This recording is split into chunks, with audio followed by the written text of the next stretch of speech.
So before you can upload your code to your ESP8266 module, firstly you need to get your Arduino IDE ready.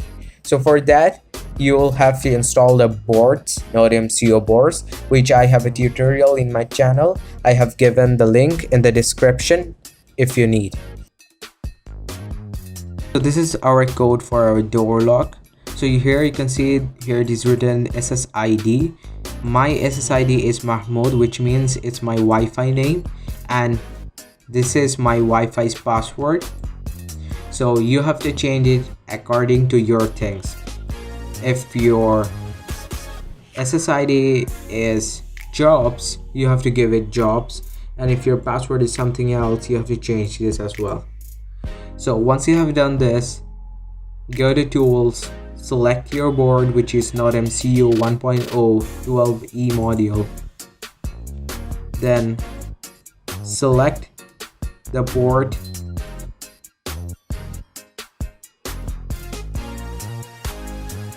then hit upload. It's compiling. Once your uploading is done, open your serial monitor, then unplug your cable, then plug it in again. Here firstly you'll see some chunk values, then you will see connecting to your Wi-Fi, and then you'll see Wi-Fi connected. If it's not, then you'll get an error. Then here it is written server started at this IP address. Copy this IP address, then paste it in your URL place. Here it is.